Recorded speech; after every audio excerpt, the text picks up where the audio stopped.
Oh, God, the Lego Ninjago movie comes out in a couple weeks. Same weekend as Kingsman, and like how we did the Logan Lucky Hitman's Bodyguard double feature in the theater, we're going to be doing that with these two also. So that's going to be fun, going from an R-rated action movie to a kid-oriented animated movie. That's going to be definitely an interesting set of movies to watch back to back. But let's talk about the Lego Batman movie, which I did not see when it came out. I had to wait until it came to DVD to watch, but I'm glad I watched it. So the Lego Batman movie is a spin-off of the Lego movie. It doesn't really tie in that well to the Lego movie, so if you haven't seen the Lego movie and you want to pick up watching the Lego Batman movie, it's not going to be a huge deal if you haven't seen it, so that's kind of a plus, I guess. But basically, Batman is just, he's sad and lonely, and stuff happens, and I don't really want to go into the plot. But I'm just gonna say, Will Arnett is amazing as Lego Batman.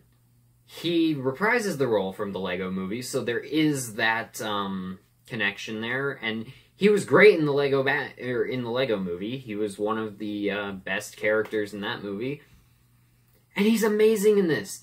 They were not wrong to think that making a Lego movie centered around a minor character from the first movie would have been great.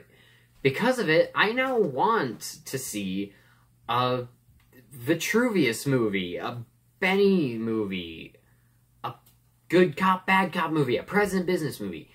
I would be open to all of those because the Lego Batman movie worked so well. Now, I'm not saying it could work with all of those characters I just named.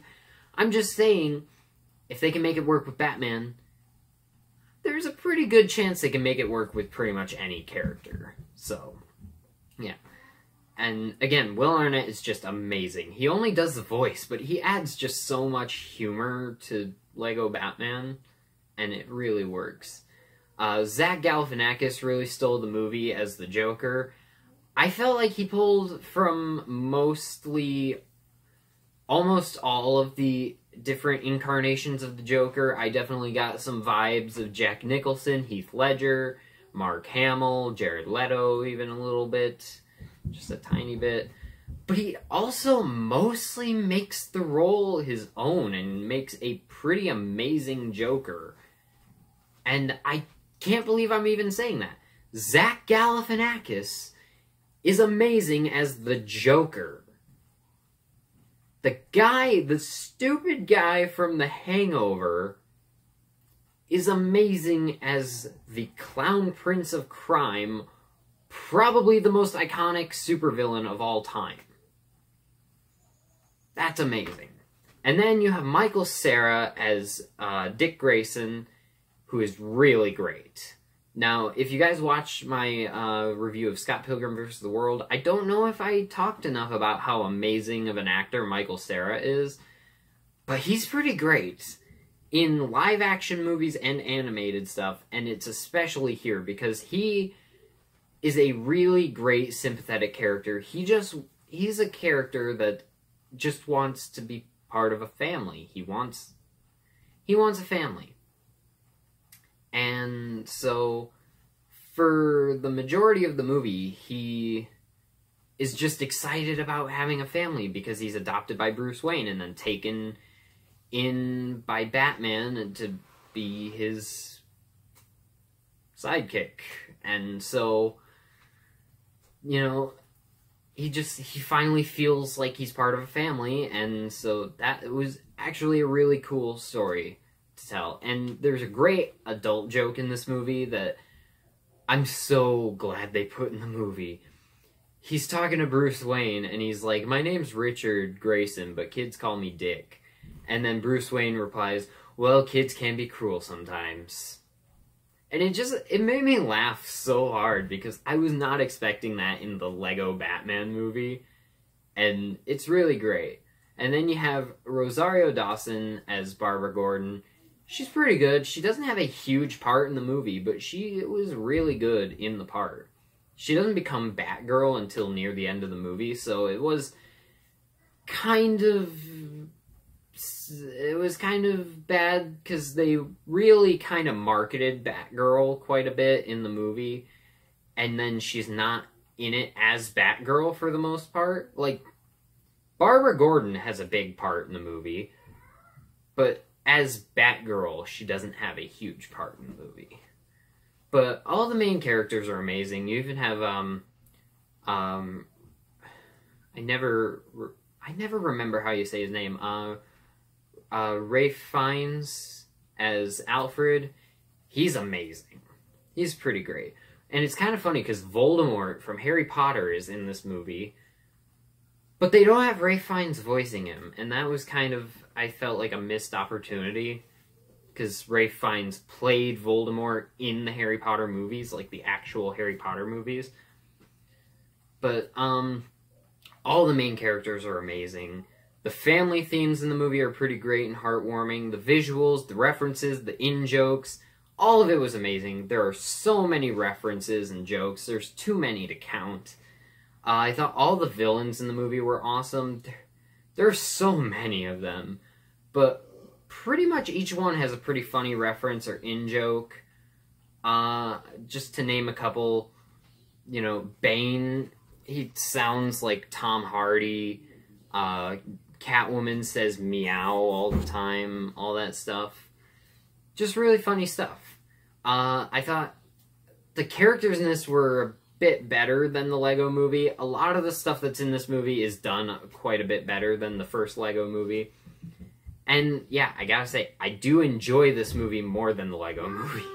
There's just a lot more fun to be had with this one, which is kind of sad to say because I absolutely adored the Lego movie when it came out, and I still do. It's still an amazing movie with great characters and really funny jokes. But this one just is kind of like crazy with what they were allowed to do in this movie and get away with, that it kind of isn't that... It's a lot more crazy than the first Lego movie, because the first Lego movie, yeah, they had references, they had a couple Justice League members, they had a bunch of different worlds, the Wild West world, the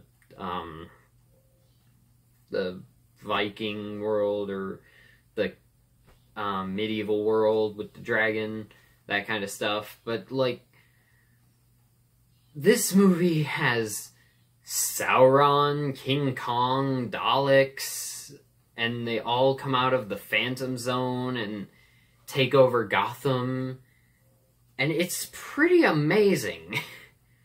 I will say there was one joke, though, that I kind of wish they made in the movie, because what, basically, semi-spoiler alert, there's, the main conflict at the end is that Gotham City is being torn in half, and there's going to be just this big infinite abyss of nothingness, kind of like the infinite abyss of nothingness from the first Lego movie.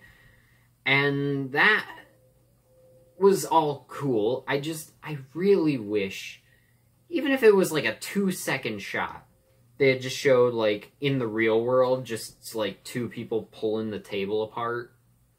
Like, get Will Ferrell and the kid from the first one in for a cameo and just be like, oh, we just gotta move this stuff over here, so let's move these tables. And then they're pulling the tables apart. That would be fine. I would love that. Because that's probably what was happening in the real world. Because based off of the fact that in the Lego movie we find out that all the stuff that was happening there was just in the imagination of the kid.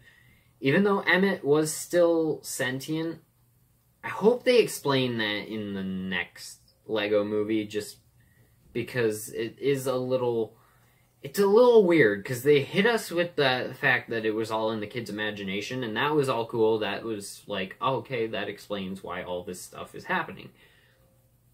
But then Emmett, you know, he comes to life in the real world and stuff, and then it was a little confusing. Still amazing, but kind of confusing. I just wish they would have kind of referenced that a little bit, though. Other than that, though, guys, everything in this movie is pretty much amazing and perfect. The in-jokes, the references, everything that they make this movie great. The airline, at the beginning of the movie, there's an airplane, and the airline that they belong to is MacGuffin Airlines, as in, like, MacGuffin's, like, the plot device type thing that, like, almost every movie has, the one little plot device object that kind of kicks the plot into gear. That's funny! That's a really great reference. Or in-joke, I guess it would be, but you guys get the point.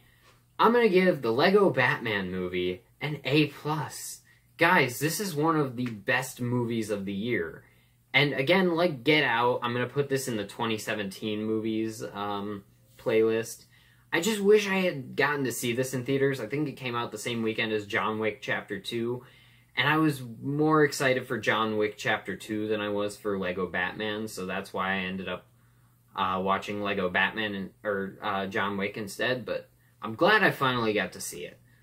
Thank you guys for watching this video. Let me know in the comments what you think of the Lego Batman movie. Check out the link to our Patreon page in the description. Make a contribution if you would like. I lowered the prices on a couple things recently, so yeah. Thanks for watching.